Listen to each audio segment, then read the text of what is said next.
ओम गण गणपतये नमः। हर हर महादेव सभी को। सकट चौथ या संकष्टी चतुर्थी व्रत संतान की लंबी आयु व खुशहाली के लिए रखा जाता है। चलिए जानते हैं इससे जुड़ी हुई 3 कथाएं। मान्यता है कि सकट चौथ व्रत में बिना व्रत कथा सुने या पढ़े व्रत का फल नहीं मिलता है। ज्योतिष विद्वानों के अनुसार सकट चौथ का व्रत बिना व्रत कथा के अधूरा माना जाता है। इस व्रत को लेकर कई कहानियां प्रचलित हैं, जिसमें बुढ़िया माई की कहानी, भगवान श्री गणेश से जुड़ी कथा और माता पार्वती व भगवान शंकर आदि से जुड़ी कहानियां सुनी जाती हैं। पहली कथा के अनुसार एक बार माँ पार्वती स्नान करने गई। स्नान घर के बाहर उन्होंने अपने पुत्र गणेश जी को खड़ा कर दिया और उन्हें रखवाली का आदेश दिया और कहा कि जब तक मैं स्नान कर खुद बाहर ना आ जाऊं, किसी को भीतर आने की इजाज़त मत देना।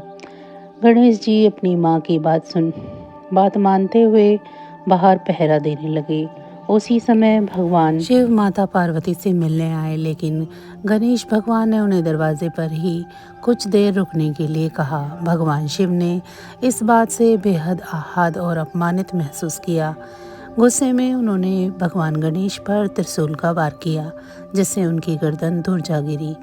स्नानघर के बाहर शोरगुल सुनकर जब माता पार्वती बाहर आई तो देखा कि गणेश जी की गर्दन कटी हुई है। यह देखकर वो रोने लगी और शिव जी से क्रोध में कहा कि गणेश जी के प्राण फिर से वापस कर दे।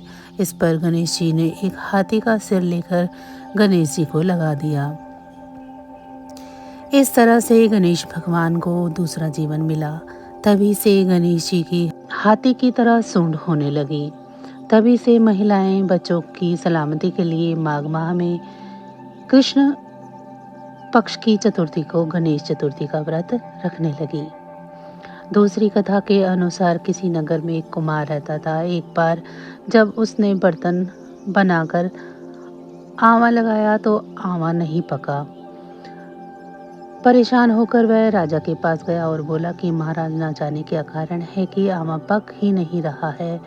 राजा ने राज पंडित को बुलाकर कारण पूछा।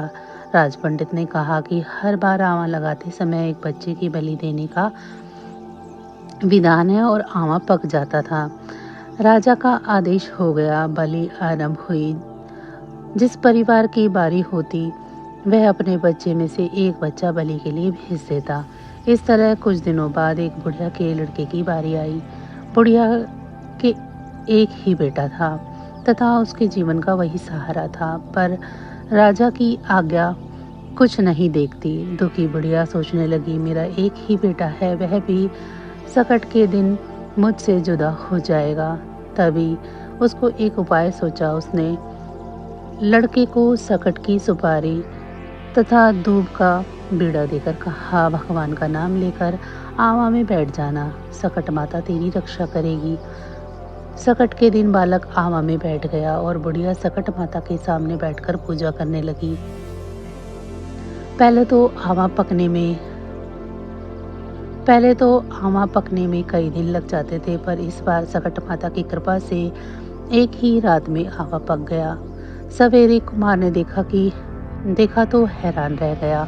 आंवला पक गया था और बुढ़िया का बेटा जीवित व सुरक्षित था। सकट माता की कृपा से नगर के अन्य बालक भी जी उठे। यह देख नगरवासियों ने माता सकट की महिमा स्वीकार कर ली। तब से आज तक सकट माता की पूजा और व्रत का विधान चला आ रहा है। तीसरी कथा के अनुसार एक बुढ़िया थी। वह बहुत ही गरीब और दृष्टिहीन थी। उसके एक बेटा और एक बहू थे। वह बुढ़िया सदैव गणेश जी की पूजन किया करती थी। एक दिन गणेश जी ने प्रकट होकर उस बुढ़िया से कहा, बुढ़िया माँ, तू जो चाहे सो मांग ले। बुढ़िया बोली, मुझसे तो मांगा नहीं जाता, कैसे और क्या मांगूं? तब गणेश जी बोले, अपने बहू बेटे से पूछकर मांग ले। तब बुढ़िया ने अपने बेटे से कहा, गणेश जी कहते हैं कि तू जो कुछ चाहे मांग सकती है, बता मैं क्या मांगूं? पुत्र ने कहा कि माँ तू धन मांग ले। बहू से पूछा तो बहू ने कहा, नाती मांग ले। तब बुढ़िया ने सोचा ये तो अपने अपने मतलब की बात कर रहे हैं। अतः उस बुढ़िया ने पड़ोसियों से पूछा तो उन्होंने कहा, बुढ़िया तू थोड़े दिन जिएगी, क्यों तू धन मांगे और क्यों तू नाती पोते मांगे। तू तो अपनी आंखों की रोशनी मांग ले, जिससे तेरी जिंदगी आराम से कट जाएगी। इस पर बुढ़िया बोली, यदि आप प्रसन्न हैं तो मुझे 9 करोड़ की माया दे, निरोगी काया दे, अमर सुहाग दे, आंखों की रोशनी दे, नाती दे, पोता दे और सब परिवार को सुख दे और अंत में मोक्ष दे। ये सुनकर गणेश जी बोले, बुढ़िया माँ, तुमने तो हमें ठग लिया, फिर भी जो तूने मांगा है वचन के अनुसार सब तुझे मिलेगा। और यह कहकर गणेश जी अंदर ध्यान हो गए। उधर बुढ़िया माँ ने जो कुछ मांगा था उसे सब कुछ मिल गया।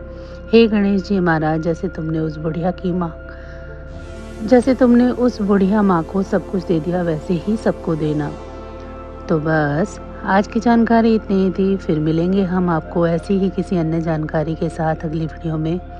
तब तक अगर आपको मेरी ये कहानियाँ अच्छी लगी हैं तो वीडियो को लाइक करें। चैनल को अभी तक सब्सक्राइब नहीं किया है तो चैनल को सब्सक्राइब कर लें। भगवान भोलेनाथ की कृपा दृष्टि आप सभी पर सदैव बनी रहे। इसी के साथ आप सभी का बहुत बहुत धन्यवाद।